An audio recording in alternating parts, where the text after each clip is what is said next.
Welcome to Chirosphere, where we talk about all things chiropractic and some things not so chiropractic, which is likely to happen with me and Jay. I'm Dr. Ray Foxworth, your host for Chirosphere and CEO of Chiro Health USA, the network that works for chiropractic.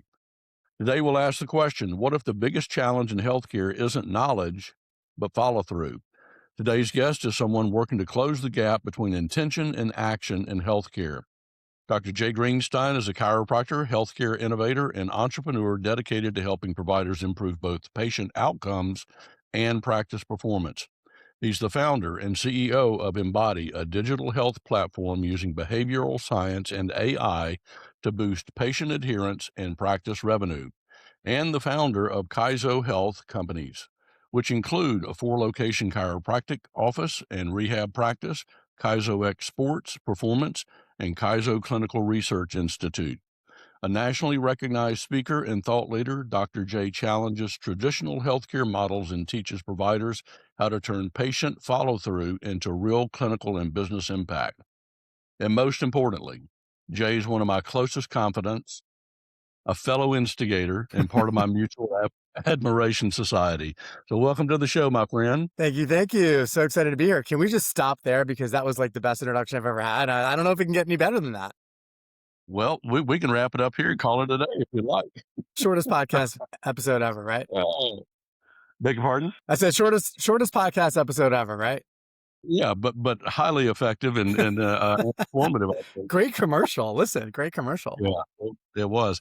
You know, when I have people read stuff like that about me, it's just like, well, damn, that sounds like my obituary. That's funny. So let's talk about closing the gap Sure. between intention and action in healthcare. Uh, what vision led you to explore this RTM? I didn't hear about that before several years ago, and it came from you. So tell our listeners what RTM is. So RTM is remote therapeutic monitoring. And as a service to the patient, it's really all about strengthening the connection between the patient and the provider. When the patient is no longer in the clinic, they're not in the clinic because they're there 3 days a week or 2 days a week or whatever it is, or for maintenance patients. But there's this gap. There's this time frame where patients are, not in front of the provider. And so remote therapeutic monitoring is literally using digital tools, software, to monitor the patient's progress when they're not in the clinic. What led me to this really was this circuitous, I don't know if I'm saying that word correctly, but this snake-like path around building software to help drive better adherence and retention to care plans. We looked at our own clinics, Ray. We saw there was an opportunity for patients to complete their care plans. Nothing is worse for us than a self-discharge.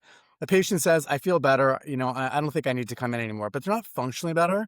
And so the literature is really clear. One of the most accurate predictors of future injury is past injury.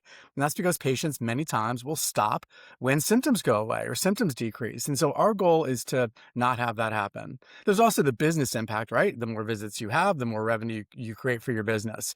So it could be a win across the board. It can also be a win for the healthcare system when patients complete their care plan because there's less downstream costs. And there's lots of data around that. United Healthcare's data, there's just lots of data around that. So when we thought about how we could potentially solve this problem, we wanted to gamify the patient experience. We said, you know what? Let's build a rewards program and see if that drives better adherence and revenue. And so we built our first product called Canvas, and the literature, the data was very clear. And then we published 2 studies on it. You can find it in PubMed. We were able to significantly improve retention and revenue just by gamifying the experience, and patients who used the product called Canvas had better retention, and that drove more revenue. But we weren't collecting any healthcare outcomes. And as you know, I'm very passionate about making sure that, we're demonstrating that chiropractic creates better outcomes. And so we decided that we brought on a bunch of customers on that product, and then we decided we were going to use that revenue to build Embody. And Embody is a HIPAA compliant platform where we could collect healthcare outcomes data for the patients.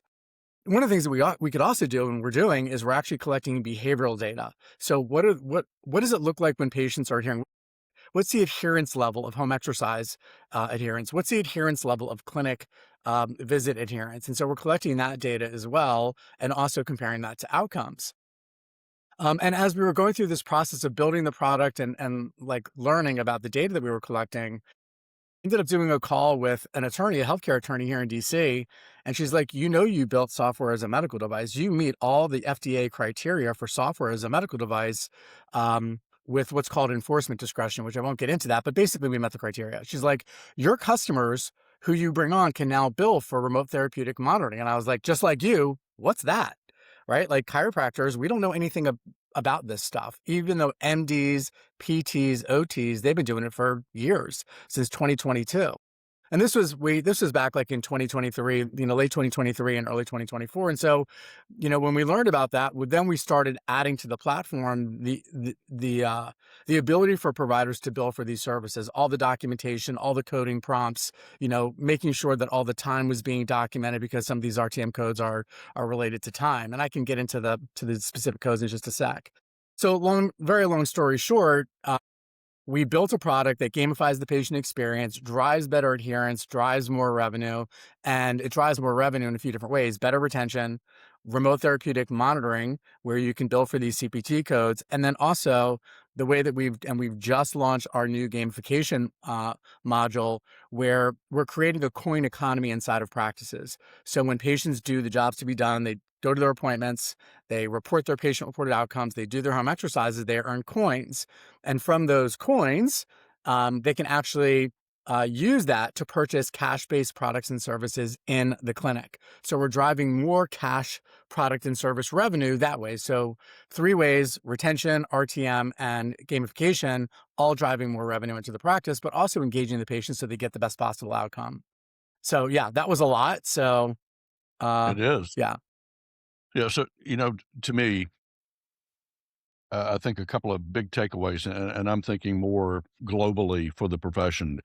There are so many patients that have been to a chiropractor a few times and declare that chiropractic doesn't work. absolutely. And it's not that chiropractic doesn't work, they didn't work the program. And Exactly. that is, I think that is one of the challenges that the profession has had for years, is because what we do is effective for pain relief pretty quickly Yep. in a lot of cases. And it is a challenge when a patient goes through 4, 5, 6 treatments, they feel better, and they self-discharge, and then they crash and burn 3, 4 months later, and they come back in, and if they come back in, Right. because of the expectation wasn't set right on the front end, that if you stop early, this gonna come back and bite you in the butt. Yep. Um, we really do have to, take efforts to focus on them being compliant with their care plan. Absolutely. Um, I've had a couple of docs over the years here in our state that were known for, if the patient did not agree to stick with their appointments, they would not even accept them as a new patient. Because, the conversation was, you know, your health is important to you. It's certainly important to me, but so is my reputation. And if you don't follow through with your treatment, I'm going to end up with a bad reputation, or you're going to have a bad feeling about my clinic. And I'm not willing to do that. I So love that.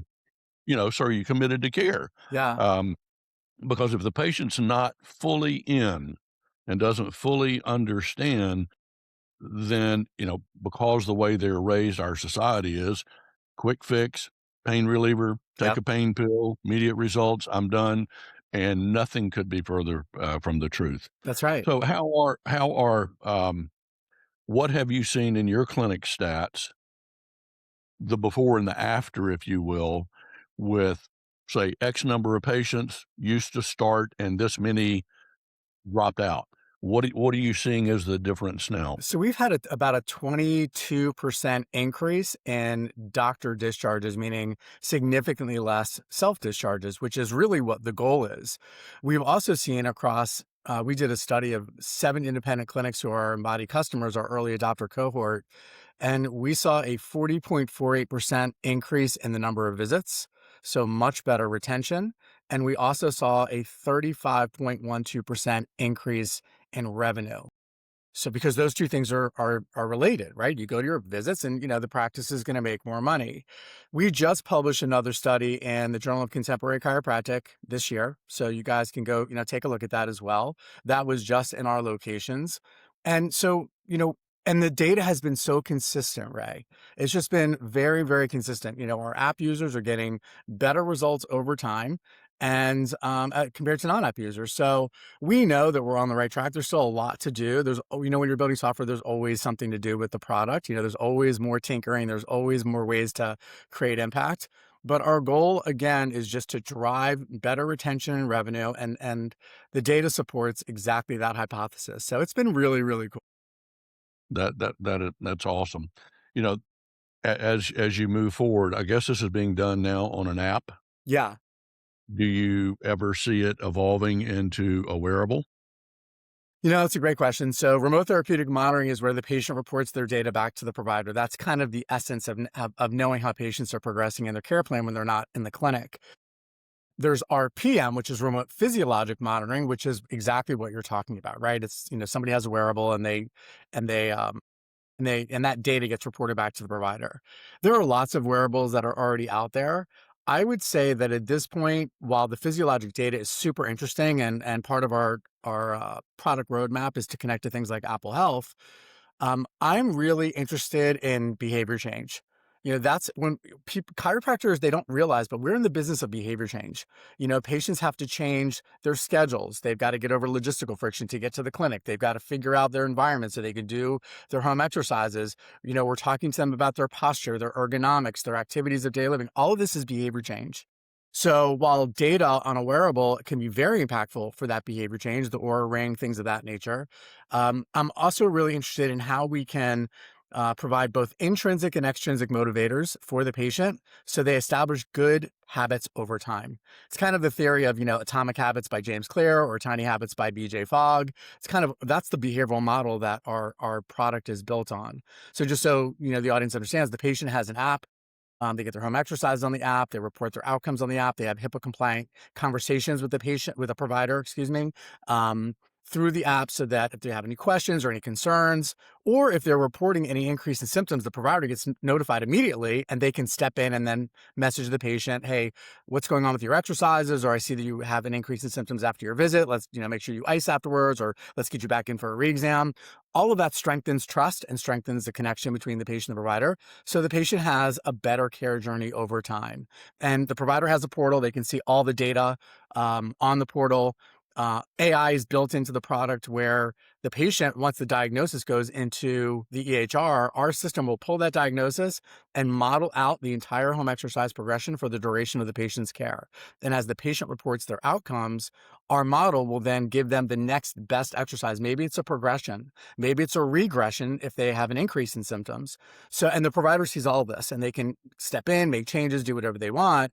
But we learned from doing our research in the industry that setting up home exercises is a repetitive task that's just so mundane, and providers and their staff don't like doing it.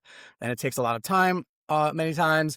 And then also, updating it is impossible. If you're in busy practice and you're seeing hundreds and hundreds of patient visits a week, how are you supposed to remember when to update a patient's exercises? Like, it's just too difficult. So we applied AI to automate all that for providers, and that has been one of the favorite components of the product from the provider standpoint. They love seeing patient outcomes data. They love seeing the adherence data because they can have conversations. If Mary's doing only 10% of her home exercises, but it's the automation piece that makes the workflow so much better and saves them a ton of time. Yeah, I was gonna ask, what kind of workload, if any, Yeah. does if you plug this in, it's great to gather the data, but somebody's gotta take a look at it and make decisions on it. So, let's say you are seeing 50, 75 patients a day in and day out. How long is it taking the provider to monitor this and make whatever modifications Great question. are we Yeah, great question. So in a typical day, it's about 5 to 7 minutes, and we always recommend that providers review the data at their pre-shift huddle. So they pull up, and we've also organized all of the data for them. So the most important things that need to get done, which is responding to a patient if they've got any increase in symptoms after a clinic visit, that's at the top of their list. We literally spoon feed them what needs to get done. So it becomes very easy. It's very organized. And again, in most practices, it's somewhere between 5 and 7 minutes at the pre-shift huddle. They get notified when a patient has an exacerbation. So in the middle of the day, if something's happened and Mary didn't do well after her adjustment, and she reports that back to the provider, well, then the provider can step in.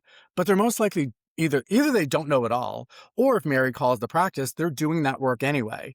So when now they're doing the work inside of my body, the clock is counting that time that's being utilized for Mary. And then when they reach certain thresholds, they can bill for Mary for that specific time codes. So I can get into the time codes if you want, or you can just do the research. The audience could do the research, but it can generate, and some of the codes are recurring. You can do it, month after month if the patient qualifies or the provider qualifies. But at the very least, you can generate anywhere between like 70 and $170 a month per Awesome. patient. Yeah. That's yeah, per patient. Yeah.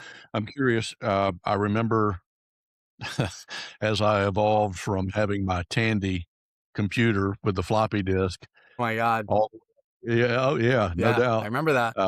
all the way up to, whenever iPads started becoming popular, Hmm. and we would, try to give the patients the iPad, and we had some of them just said, "I'm not gonna do that." That they were adverse to technology. Yeah. I'm curious, in your patient population, what has the acceptance or adherence of it, been? Or do you have some that say, "I don't wanna fool with that," or Absolutely. how many people are absolutely engaged Yes. from the get? So we have about a 80% adoption rate when it comes to um, people downloading, onboarding onto the app. Activity level is somewhere between like 67 and 72%, which is not bad. And actually, it's quite good. But you're never going to get 100% of the population. That was one of the things that I've learned by talking to other experts because it frustrated me. I was like, wait, about 27, 30% are not using this at all. They're not engaged.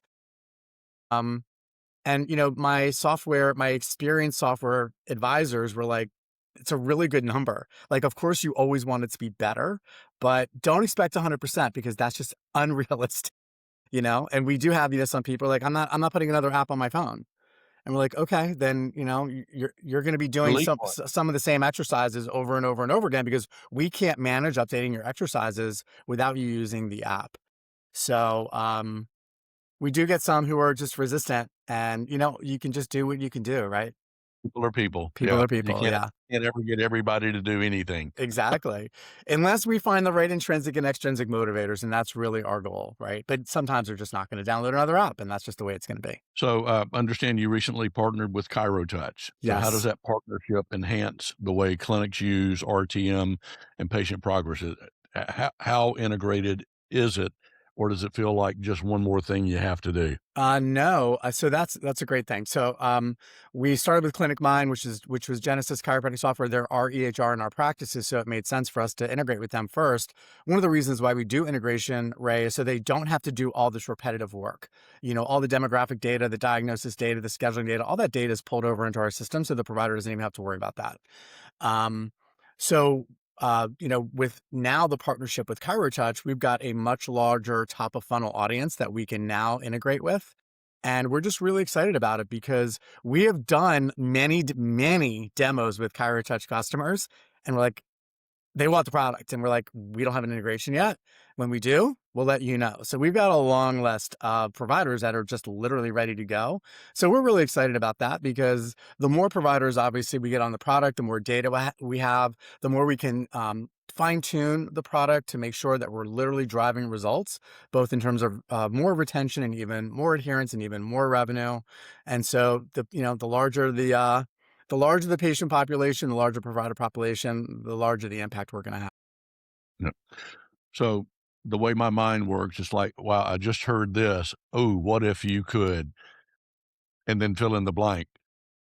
So if you've got so many, one of the challenges that we have as providers is really the only interaction we have with patients is when we're eyeball to eyeball. Certainly more time on the first or second visit than routine follow up visits. Hmm. And you talk about trying to change behavior.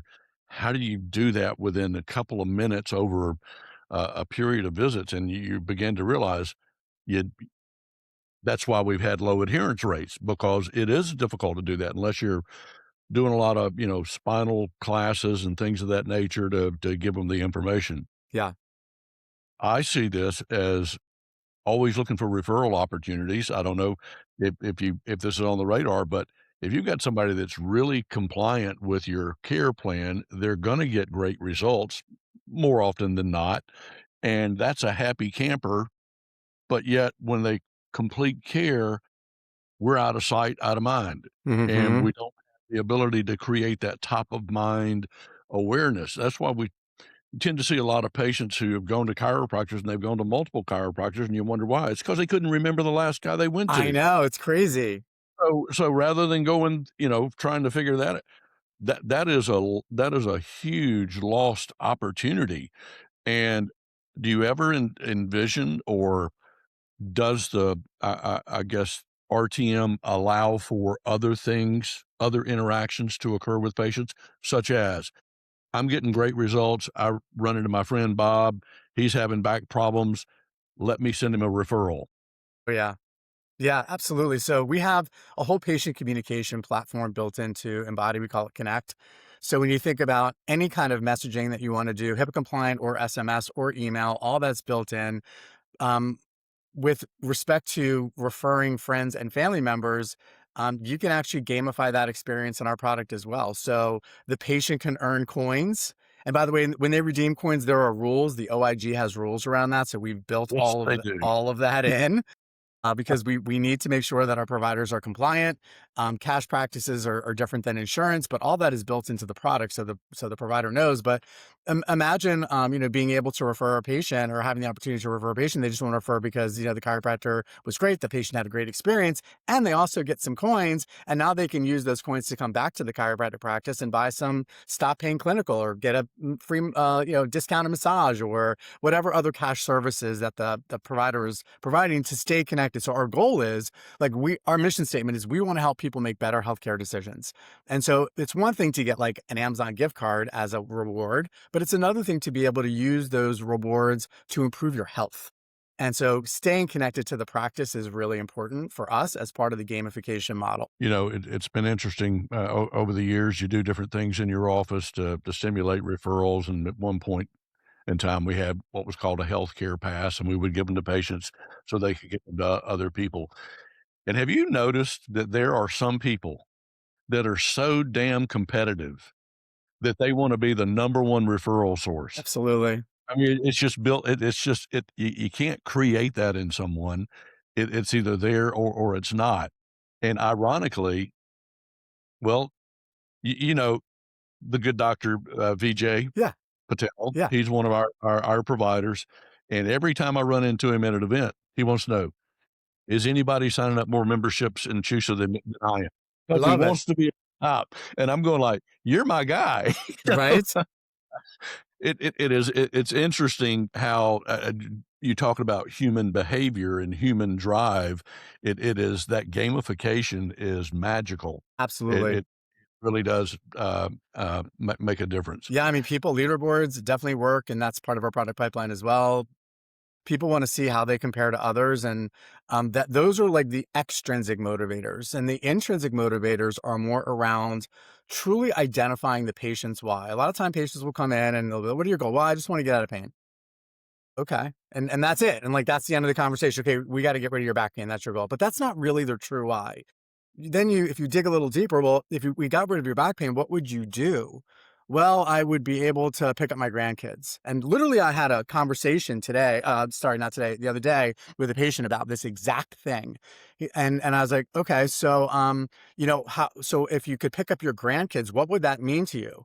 Well, I would just feel more connected to my family. I'm actually here because I want to be more connected to my family. That is their why. It's not getting out of pain. It's not even picking up their grandkid. It's the emotional component of the true motivating factor. So if we understand that and the provider understands that, and those themes are repeated, whether it's in clinic or digitally on the phone with communication, and then you've got the extrinsic motivator as well. Those intrinsic and extrinsic motivators together are really the things that are going to change their behavior. Yeah, I think it's important, as we do consults and kinda dig into the patient's story, getting their why. And on the surface, it's, "Oh, I wanna get I don't want any more back pain." Right. That's not the real reason. Exactly. It is, what has the back pain stopped you from doing, interfering with what you're doing or what you're enjoying? And unless you get to that, when the pain's gone, the They're patient's gone. gone. Absolutely. That's it. That's it. And so I'm trying to remember who the speaker was. You and I were in the same class, and this guy went through the routine of asking why 7 times. Remember that? Yeah, yeah, yeah, yeah. Yeah. Well, and then they were talking about your app. "Well, Jay, why do you wanna do that?" And then, "Well, why would you wanna do that?" Because and it finally got down to the core, and if you don't mind me sharing, he said, "I don't wanna be looked at as a failure." You know, it was a it is a drive that you have, but it's like, "Oh, I wanna build a software app." Well, why? You know, and until you get down to that core why and with patience, it usually is I'll tell you what happens in Mississippi. A guy can have back pain all year long, but you let November 1st hit and it's time to go to deer camp. Oh my God, they come out of the woodwork. Doc, how long has it been bothering you? Well, ever since the end of last deer season, you know? That's And their so why. that is their why. And if you can help them get back in the woods and go hunt a deer or whatever they're doing, uh, that sometimes that's all they want. Yeah. And by the way, that was Yeah, David Bayer who that we listened there to you go. at Cairo Congress when he spoke. That was a really great presentation that he did. I would even argue that it's not there's a deeper layer of like why the deer hunting is it because you're connecting with your friends and you feel connected, you've got a social circle, is it because you have a sense of accomplishment by shooting like a certain size deer, or is it to feed your family, right? Like all those things are probably the real why, so getting into that is can be really really helpful for providers. Yeah. You know, something else that, I was talking with someone on another podcast the other day, and we talk about when patients come in, the importance of asking them, you know, "Well, why are you here?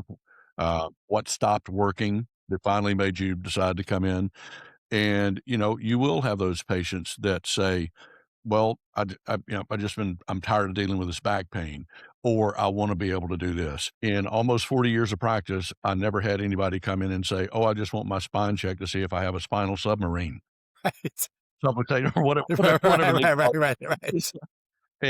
And so I do think we have to be a little mindful that in the patient's mind, the pain is the problem, and if they can get rid of the pain, the problem is solved.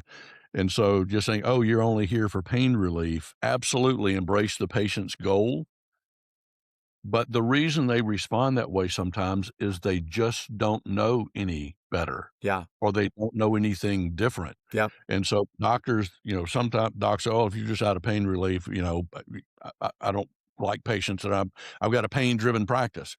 The reality is that is the primary reason people come in to see us, and so don't blow that off and say, "Oh, they're just pain," you know, looking for go take a Tylenol could be an alternative. But getting them to the point to where they came in for pain relief and then being able to educate them over time that there is a better way and it doesn't really solve the problem for them, you know, long term. Um, you gotta meet them where they are. They want out of pain, certainly do that, but man, you gotta plug in that other piece so they begin to make better choices, have exhibit better behavior, and have a reason to follow through. Otherwise, you solve their problem, they're out of pain, they're gone, they're a happy camper, and the next time it happens, they're gonna go to another chiropractor That's because you didn't stay in touch. That's exactly right. That's exactly right, because you didn't stay in touch. You didn't maintain that connection with them. It frustrates me because, I don't see patients anymore, but I do a lot of patient interviews, and many times I'll ask, even before I start getting into the experience with Embody, I'll ask, like, "So how's your experience been with, Kaiser Health, our practices?" And I get great responses, and I say that humbly. It's not me. Like, I have an amazing team, like, amazing. They're so committed to just doing great work clinically and patient experience and all of that stuff. But when I asked, like, have you ever had any other, chiropractic treatment or physical therapy treatment before? And, often they'll say yes. And I was like, well, who did you see? And they don't remember. And I'm like, my goal is to make sure that no patient ever forgets our name, ever. Right. That's when you've delivered this remarkable experience. And by the way, literally, I have this book sitting right on my desk right here. Give Joey Coleman a big shout out, right? Never lose a No customer doubt. again. That's really what it's all about, right? Maintaining great customer relationships by driving great experiences. That's what it's all about. Yeah. You know, one of the other things that, just blew my mind early on in practice is I'd have a patient that came in from another chiropractor, and I'd asked him, I said, "Well, I'm just curious, you're gonna come to my office, get a new exam, film, what," you're gonna go through all of that. why didn't you go back to Dr. So and so? And I literally got responses like, well, when I went there, if I missed a point, they just badgered the hell out of me. They just kept calling and calling. When I go back in, they make me feel bad about not following through with care. And so, we got to understand that humans are going to do what they're going to do, love them like they are. Hmm. And, don't make them feel guilty or that they're subhuman because they didn't follow through with their treatment plan. Welcome them back in. Always have an open door, but try not to have a revolving door. Yes. That I think that's critical. Yep. I Agreed. literally had a lady tell me one time, said, it got so bad with this one particular doctor that if I saw him in the grocery store, I would go down a different aisle because I didn't want to be confronted by him. Wow. Yeah. That's crazy. Yeah. Put that in a book of what not to do.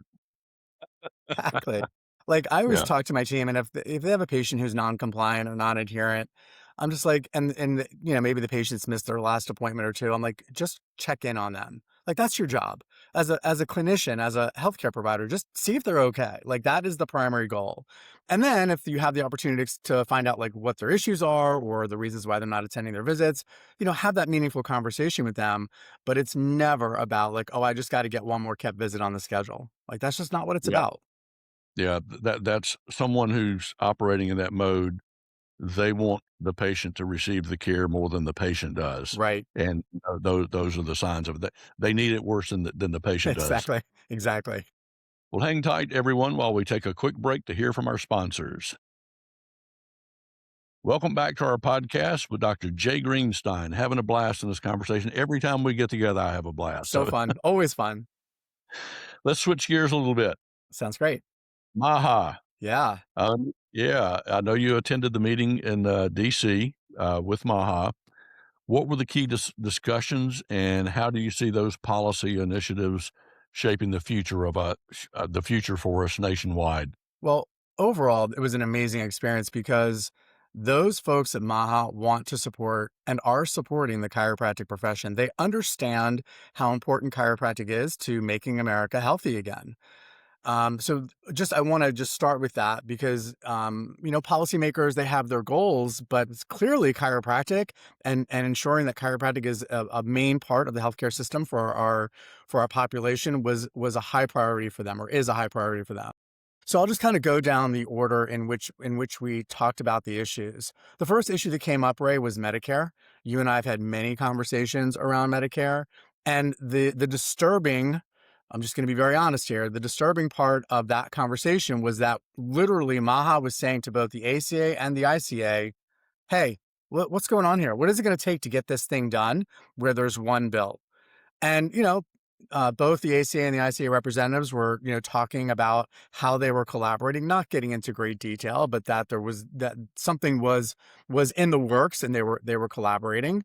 But there was a lot of time spent on that. And what stuck out for me is, um, we should never be in a meeting like that and not have alignment. Like, we're the chiropractic profession. Alignment is our thing. And here we have these organizations that are not in Interesting. alignment. Excuse me? That's a wonderful insight. Yeah.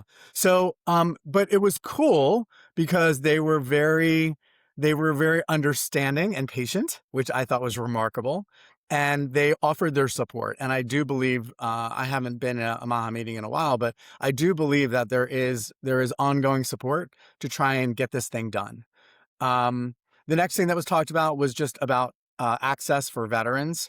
Making sure that our veterans have access. There's legislation that's passed, but the execution of that legislation is not happening. And so, we have our veterans and their families that still don't have the appropriate access to chiropractic that they should have. Um, the next thing that we talked about was, funding for research. They're very interested in helping us find dollars for research, which is important. And our research capacity right now, Ray, as you know, is pretty small. We don't have a lot of chiropractic colleges that have ongoing chiropractic research departments that are generating data for us, which is why, of course, the Chiropractic Future Strategic Plan is so important and the data lake is so important. And we can certainly talk about that a little bit as well. And then the last thing we talked about, Ray, was reimbursement. And I was pretty quiet for most of the meeting, but when reimbursement came up, Ray, you know me, man, I did not keep my mouth shut. And I just talked about all the obstacles, all the challenges, all the I'll even use the word fraud and abuse that we are dealing with from insurance companies, and um, how they collaborate's not the word, what's coordinate's not Collusion. how they collude, thank you. How they collude in order to, um, have us play whack-a-mole every single day. I mean, my next call literally is with our billing team to talk about all these reimbursement challenges that we're dealing with, and we run a very clean operation, like, our process is really good, and we run a great operation, but we still have to deal with all this crap that the insurance companies throw at us. So, there was a lot of discussion around that. And they were also, very open to helping us, but they really needed to understand more of what the issues were and who were the criminals that we're dealing with. So long way to go there, but at least the conversation was open, and I do believe they're willing to help. Yeah, the thing that has impressed me, the most about it is this really is the first time I can recall where we've been plugged in at such a high level, Yep, and regardless of your politics, the reality is we are I started to use the term perfect storm, but it's not a storm, but we're in a perfect circumstance where I feel like we could see more change in the next 2 to 3 years than we have in the last 30, 40, absolutely, 50 years. absolutely. And one of the frustrations, and people probably get tired of me talking about it, is we have got to get the 75% of the profession that doesn't belong to either group and the people that don't belong to state associations. This is your profession. This is your livelihood. This is how you take care of your family. And if you're not willing to support that, what are you willing to support? Yep. You know, you and I have been around thousands of chiropractors over the years, and I learned a new term from Chick Herbert at NCMIC. They're called BMWs, bitchers, moaners, and whiners. That's awesome. I Love love that that. word. Yeah. I love that. So we've been around it, and I understand the frustration because I've had it like everybody else has. But you can be frustrated and not do anything about it, and you're just going to get more frustration. But if you're frustrated by the way things are, if you're frustrated with the bullshit pre-cert crap to get 2 visits or 4 visits or 6 visits, if you're frustrated by seeing higher deductibles and copays because they choose a chiropractor, if you're frustrated by the lack of access, they gotta go see a gatekeeper before they come to see you, you can be a BMW or you can get involved. And if you don't have the time, effort, and energy or inclination to get involved personally, for God's sake, at least support those who are willing to put in the time because there are hundreds of people that are volunteering thousands of hours on your behalf through the strategic plan. And while we've got 5 pillars, at the end of the day, it comes down to we have got to have better access to chiropractic care, less barriers to entry to chiropractic care, and parity on reimbursement. And if you can't get behind that, get the hell out. I mean, Exactly. I just that's the first time I've ever said it, but, I'm gonna go back and listen, say, "Oh, wow, did I really say that?" Yeah, you did. I love it. I did, because it is if we don't like where we are, we can sit back and gripe about it, or we can do something about it, and the opportunity that we have before us right now, I think, is the most significant that we have had in our lifetime, and we just don't need to blow it. 100% right. I mean, like, we're gonna take that little clip and we're gonna show it everywhere, right? We're gonna show that video clip of what you just said everywhere because it's so perfectly said. And for those of you that are out there and you are BMWs and you know your BMWs, okay. I was once a BMW, and then I started getting involved in my state association, and that led to national involvement. What I will tell you is getting involved is not just a great use of your time, but it changes your life because of the people that you meet, like you, Ray, and others who are so committed to this profession. But if you can't donate the time, for God's sake, like Ray said, donate the money.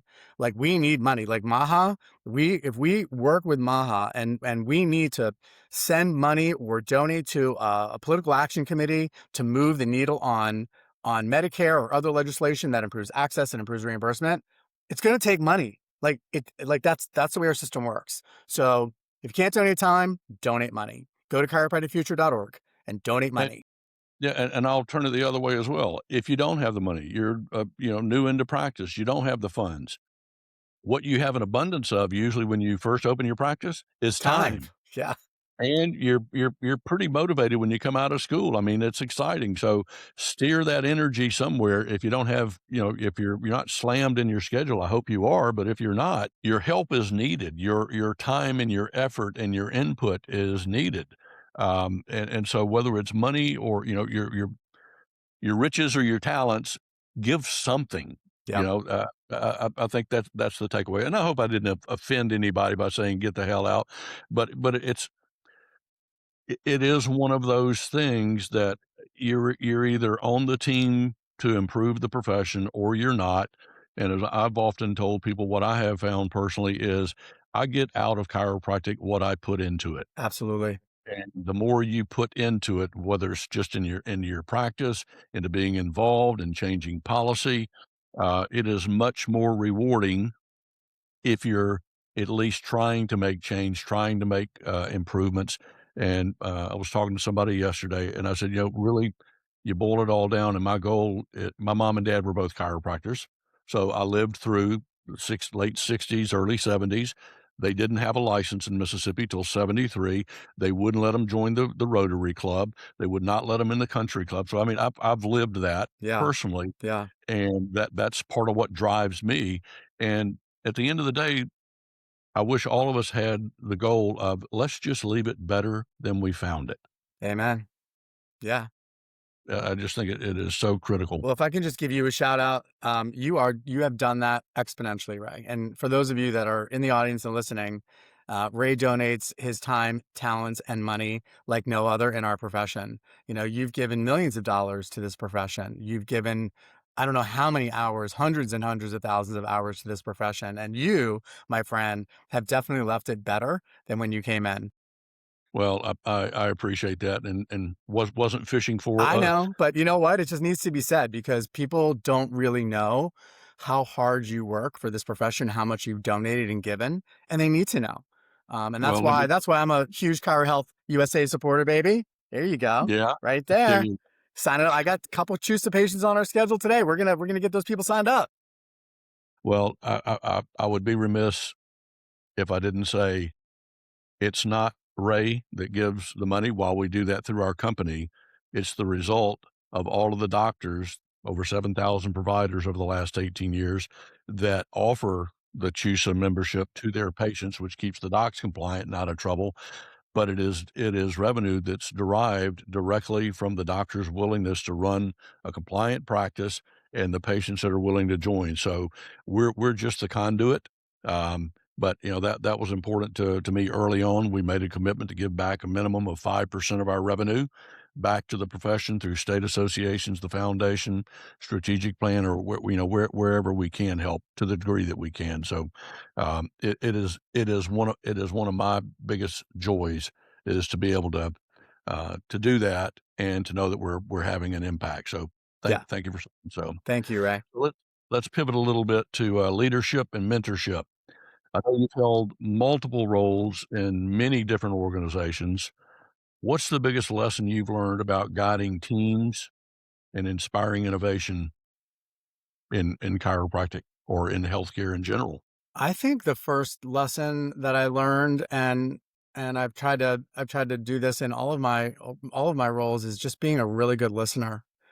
Really understanding the landscape, whether it's, the insurance coming in and kind of being elected as insurance commissioner. I was voluntold to be insurance commissioner for not insurance commissioner, insurance chair, excuse me.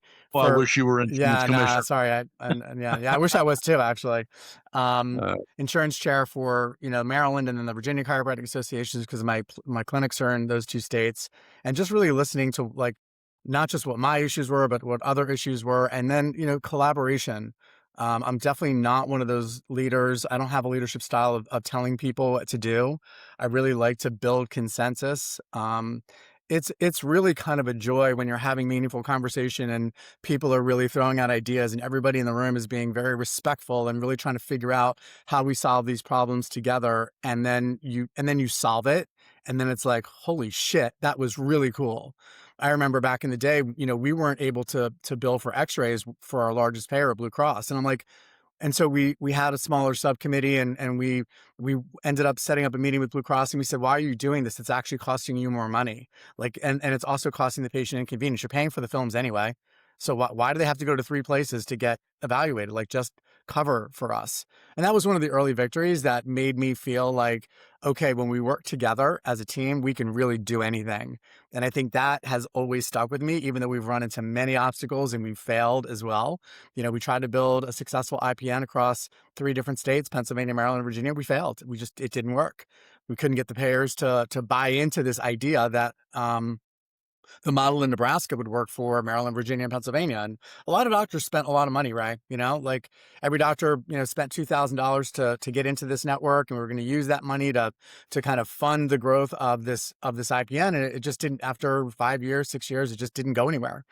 So, I've had my share of failures as well, and those are humbling experiences. But the third lesson I would say is never give up.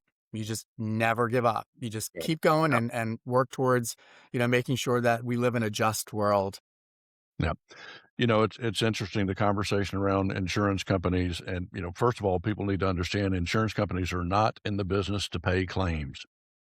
They're in the business to collect premiums and invest the premiums and then pay claims out of the money generated. So they're always growing their pie. I mean, it just keeps getting bigger and bigger and bigger. And I was talking to a colleague of ours about, why can't we just go to the insurance companies and show them all of this positive outcome data and then want to, holy cow, you guys are doing such a great job. We should have unlimited care for chiropractic care, wellness care.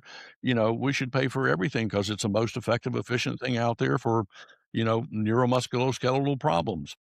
And what we have to realize, I don't look at y'all's effort with the IPA as a failure. I look at that as the fault of the insurers. And what the average chiropractor probably doesn't know is there was a law passed several years back. I'll need to go look it up so I can reference it better. But it attempted to limit the amount of revenue that an insurance can make.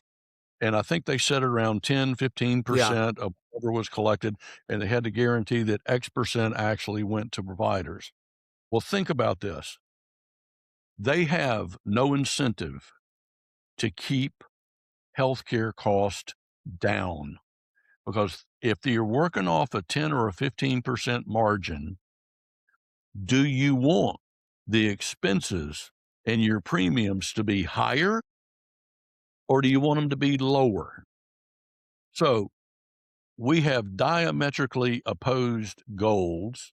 Their goal is not to deliver the most care because it hurts their bottom line. And so that's why whenever we're trying to advocate for the profession, you can have some victories with some of the carriers, no doubt about that.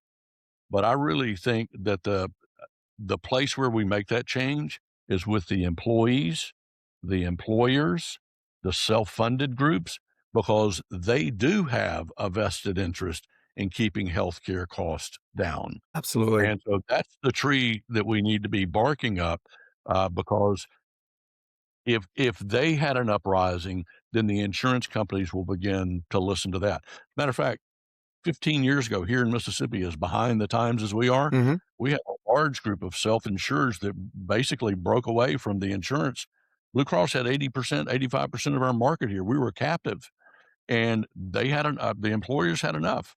And so they began the Mississippi Business uh, Group on Healthcare, and it was all these self-insured groups, and they started looking at best practices and what can we do to lower our cost. And yeah, they may have reinsured under a Blue Cross or someone for the catastrophic cases, but those are the people we need to be reaching and talking to, rather than just beating on the door of Blue Cross, Aetna, and Cigna because that they don't ever answer the door. 100% right. And think about chiropractic's position in a world like that where we know we can keep people healthy. We're not giving them a pill. Maybe we're explaining supplements to them and good nutrition and exercise and how important the chiropractic adjustment is, but we become central to their healthcare in a world like that. So I agree with you. We need to get there. Yeah.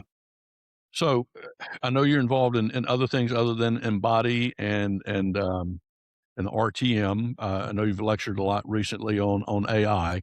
So for the average chiropractor out there, which we are not quick to embrace technology, Nope. we're hands on. But hands on could also mean you're keying in prompts to AI, and There you go. I so you like don't that. lose anything. What other technology is out there that you think us chiropractors can benefit from almost immediately? Well, definitely AI, right? And there's different layers of sophistication now as it relates to AI. There's general automations, and there's doing prompts and leveraging generative AI to give us content back, let's say like ChatGPT, or give us graphics back. But I mean, like, listen, I can create a podcast in 2 minutes. I can create videos in a minute. I can create all of these things through generative tools, and then I can also create things like a documentation and coding audit tool, uh, doing something called using Cowork, which is a part of Claude now, which is like another layer of just AI that is generative. It's creating something, but these models can also get smarter over time. So I would encourage every single chiropractor and every single one of your team members to sit down and start building a strategy to implement AI in your practice. And listen, you can start with some of the simple tools like Claude or Gemini or ChatGPT or whatever, and then you can start to branch out using some of these other tools that will help you with your marketing content. Make sure that you're showing up first on search when people are using ChatGPT to search. Building presentations, building educational videos for your patients, building podcasts. And then you're going to get to a place where, like, okay, how do I have an AI agent do this automated task that I don't want my team doing anymore, so they can actually do more important high value work? And that's where we are. We're setting up agents in multiple areas of our practice so that we can pull our people out of that repetitive task work, and then have them, because I have smart people that work with me, and like I want them doing high value stuff. Which also, as we grow, we don't want to have to add people when we can add technology, because that substantially lowers our costs and increases our scale and increases our profitability as the business grows. Yeah. For people that haven't fooled with, we I guess about 2 years ago now, we launched Cairo AI, Yeah. which it is on the backbone of ChatGPT, but I would consider it having a undergrad in chiropractic and compliance. It does not replace your compliance officer. It does not replace your attorney, anything like that. It doesn't replace your consultants, but it's a great place to start if you've just got questions. You can even use it. I did this just playing around with it initially. I said, "Write me 10 emails directed at women who are pregnant and are having back pain."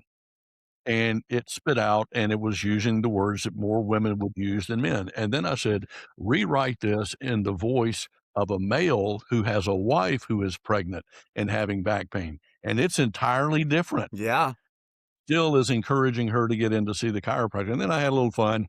Write this in the voice of Shakespeare. And sure as hell, it did it. And then I said, write this in the voice of Andrew Dice Clay. And I cannot repeat that. That's it. Love that. And But that's you can literally target people with their language, and which, when you're trying to write ad copy or an ad for your practice, there's nothing more intimidating than a blank piece of paper, yeah, you know? for sure. And that's why we don't do it. Yeah. And that's completely gone with AI. So get in there, play around with it. There's no charge. It's a gift to the profession. Hope you'll use it. It's a great tool, and I think play is the operative word. People get intimidated by technology like this, but really all you have to do is just play. And if you don't know how to use it, you could go to Cairo AI and be like, "So, how do I use you?" And it will answer the Yep, question. It'll tell that's you. right.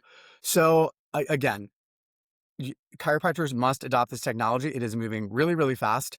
It will leave you behind, like it just will. And you have to just get in this game and just play, learn, grow, and you'll see it'll be game changing for you. All right, we're gonna wrap this up. I got a couple of What? just That was like five yeah, I got minutes. We were just doing this for 5 minutes, man. Well, I got a couple of just for fun questions. Okay, cool. Who's your hero and why? So my hero is my dad. He really kind of set the tone for me as what it looks like to just be a great man. I would have his friends telling me about him and how he ran the family business and how he treated other people, and just watching him was just an inspiration to know, like, this is what great looks like. So he's definitely my hero. So yeah, It's awesome. yeah. What talent do you have that most people don't know about? Hmm. I actually happen to be a really good dancer.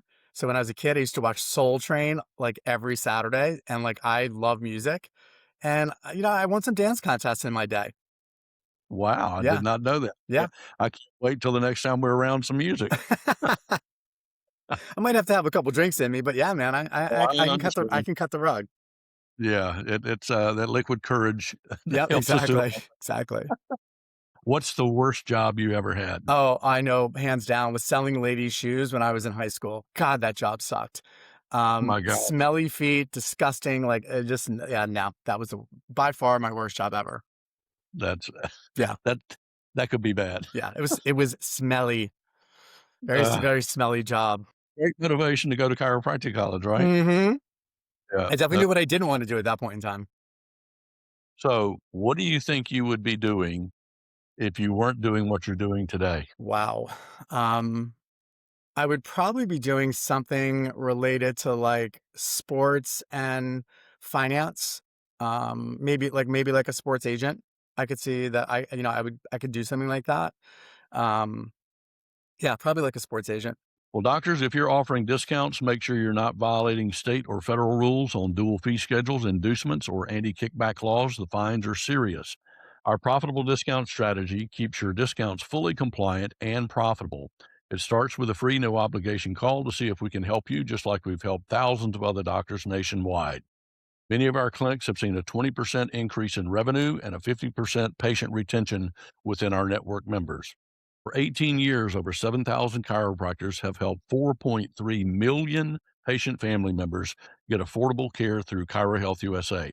If you want more revenue, better retention, and peace of mind, call 888-719-9990 or visit CHUSA.com. That's CHUSA.com to see why ChiroHealth USA is the network that works for chiropractic and you. Thank you so much, Jay. I enjoyed it. Ray, so fun. Thank you for having me. You bet. Make it a great day, everyone.